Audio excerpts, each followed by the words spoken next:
ලැබුවා වූ නවවසර සුබම සුබ නවවසරක් කියලා ප්‍රාර්ථනා කරනවා. මේ වීඩියෝ එකෙන් පෙන්වන්න හදන්නේ වසරකට එක වතාවක් විතරක් අපට බලන්න හම්බෙන කොළඹ වරාය අධිකාරිය පිළිබඳ පොඩි වීඩියෝ එකක් කරන්නේ. ඉතින් මේ වරාය අධිකාරියට ප්‍රවේශ වීමක් තමයි මේ වීඩියෝ එකේදී පෙන්වන්නේ. ඉතින් වරාය අධිකාරියට ප්‍රවේශ වෙලා ඉතින් වරාය අධිකාරිය බලන්න මේ යන ගමන්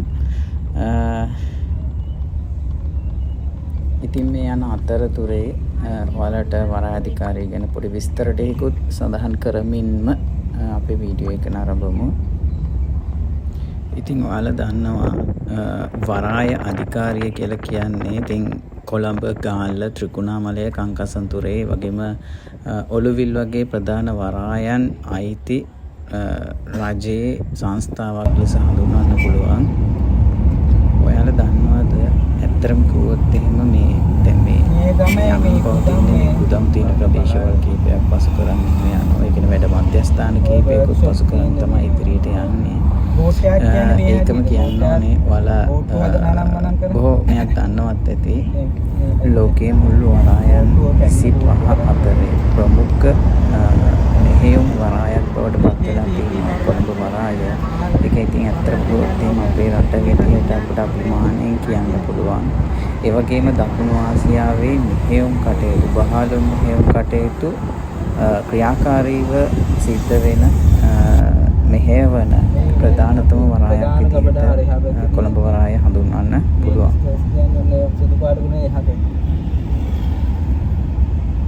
මෙතන පරිපාලන කරන ඇවිල්ලා හැම පර්යන්තයකම පරිපාලන කටයුතු කරන්නේ මෙතන.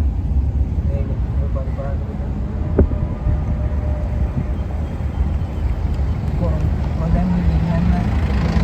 දිනාපු වගේ ඉන්න පුළුවන්. ගබඩා කරන්නේ කරන්නේ මෙතන ඔය අන්තරායක මේ තියෙනවනේ මේ රසායනික ද්‍රව්‍ය සම්පූර්ණ මේ ගබඩාවේ තියෙන රසායනික ද්‍රව්‍ය ගබඩා කරලා තියෙනවා. පුපුරන ද්‍රව්‍ය ඒවට වෙන වෙනම තියෙන්නේ. ඔව්. මේකටම වෙන වෙනම නියමසස් තියෙනවා. කියන්නේ එහෙමනේ නේ. ඔව්.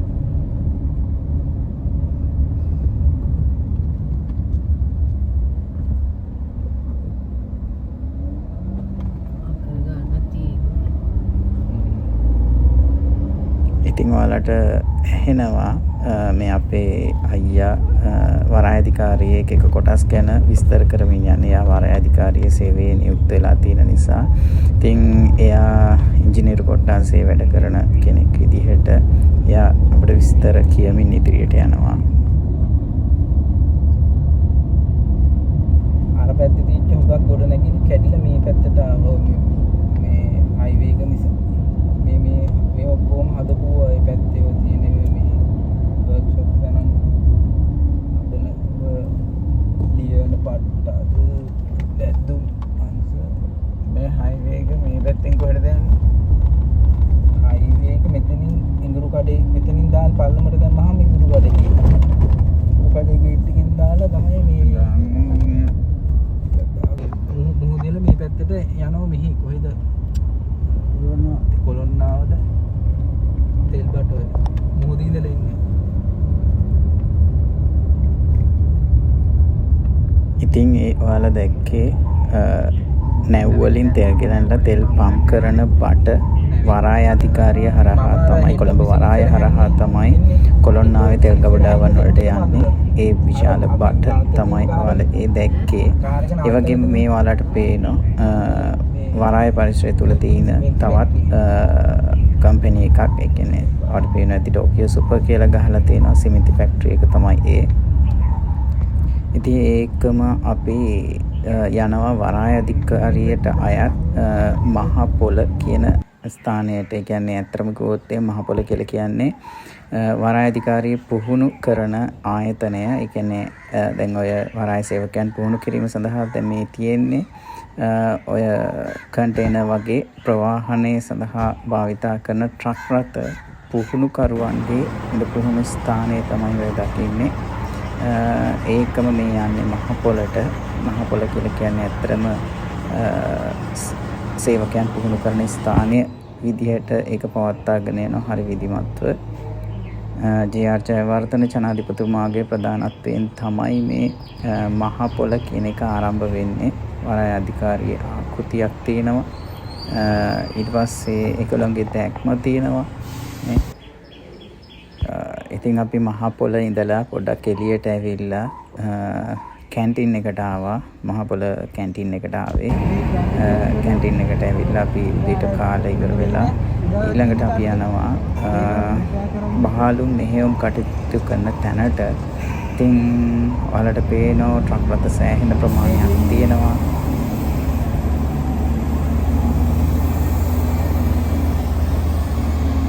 ඔය පේන්නේ මේ දකුණු ආසියාවේ තියෙන ලොකුම පාවෙන ගෙනිය.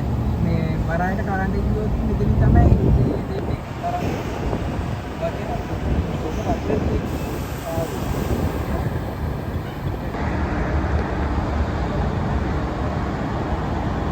ඉතින් ඔයාලට බලා ගන්න පුළුවන් ඇත්තම දකුණු ආසියාවේ විශාලතම පාවෙන ජෙනිය පිහිටලා තියෙන්නේ වරායේ කොළඹ වරායේ.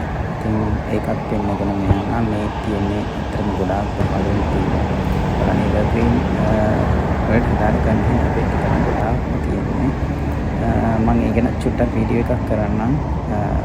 මොනවාද නැව් සමාගම් පිළිබඳවත් ඊළඟ වීඩියෝ එකේ මම නැව් සමාගම් කීපයක් පිළිබඳවත් ඒ කියන්නේ ලෝකේ විශාලතම නැව් සමාගම් මොනවද කියලා කියන්න.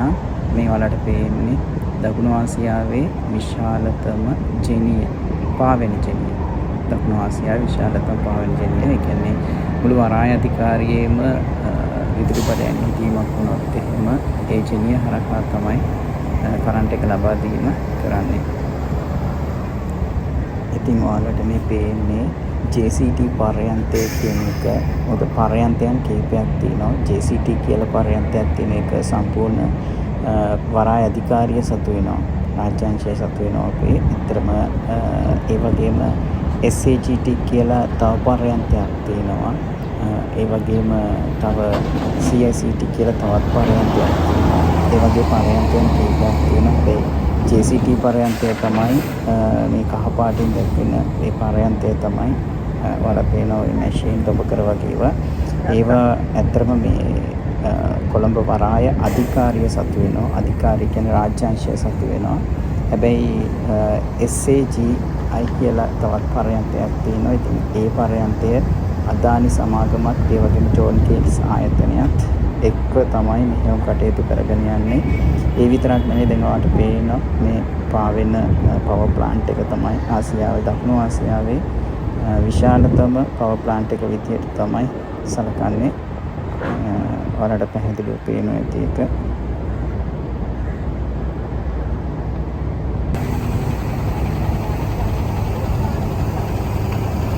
මේ ඔයාලා තමන්ට දකින්නේ කොළඹ වරාය අධිකාරියටම අයත් JCT පර්යන්තය රාජ්‍යාංශයටයි කියලා මම ඉස්සෙල්ලා කිව්වා. ඒ වගේම SAGI කියන දකුණු ආසියානු පොරොත්තු නම් තවත් පර්යන්තයක් තියෙනවා. ඒක තව ඉස්සරහට දකින්න පුළුවන්.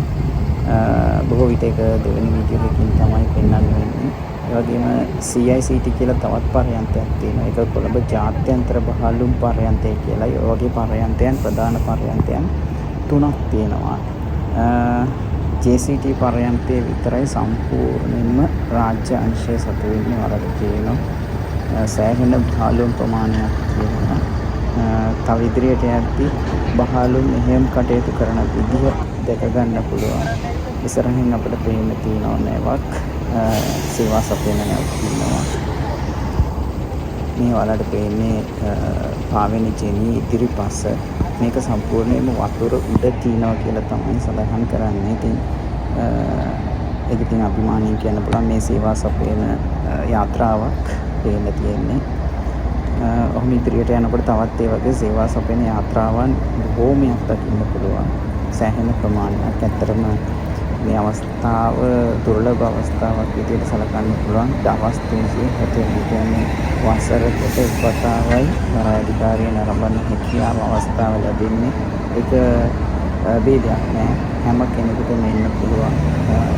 ඇවිල්ලා නරඹන්න පුළුවන්. ඕනම ස්ථානයකට දැන් ඕනම ස්ථානයක වුවට හැම නැවකටම නගින්නත් බැහැ. හැම යාත්‍රාවකටම නගින්නත් බැහැ. අපිට නරඹන්න පුළුවන් ගොඩාක් තැන් තියෙනවා. ඇවිල්ලා ජනවාරි 1 වෙනිදා විතරයි හැම අවුරුද්දකම මේ මහජන ප්‍රදර්ශනය සඳහා වරාය අධිකාරිය විවෘත වෙන්නේ කොළඹ වරායේ. ඉතින් තවත් ඉදිරියට අපි යද්දී අපි දැක්කා වලට පේනවා ඇති නැවක් පේන්න තියෙනවා. මේක නෙවෙයි මේ තව ඉස්සරහා නැවක් පේන්න තියෙනවා. සාමාන්‍ය මධ්‍යම ප්‍රමාණයේ නෞකාවක් විදියට තමයි ඒක සලකන්නේ. ඒ නෙවෙයි මෙහෙයුම් කටයුතු සිද්ධ වෙන ආකාරය පිළිබඳව අපිට බලා ගන්න පුළුවන්. ඒ දොඹකර හරහා නැවට භාණ්ඩ පැටවීම සිද්ධ වෙනවා. ඔයාලට බලා ගන්න පුළුවන්. මේ ඉතින් සේවා සපයන යාත්‍රාවන් කීපයක් පේන්න තියෙන්නේ.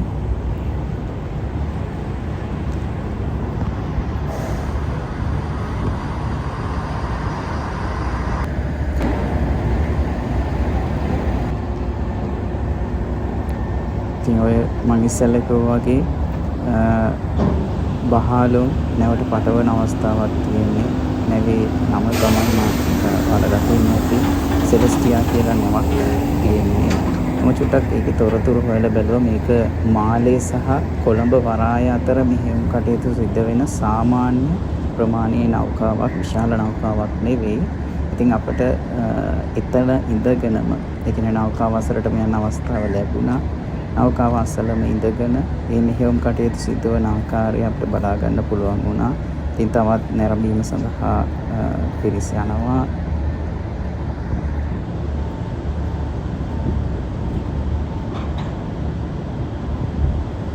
ඉතින් ඔය මෙහෙයුම් කටයුතු සිදුවන අතරතුරම අපි ඉතින් ඔතනින් ඉක්මලා තවත් මෙහෙයුම් කටයුතු සිද්ධ වෙන ඔය අතරින් ඔය වාහන වල ගන්න ට්‍රක් රථේන අතරින්ම අපි අපේ වාහනෙන් ගමන් කිරීම කරා. ඒ අතර විශාල නෞකා ප්‍රමාණයක් තියෙනවා.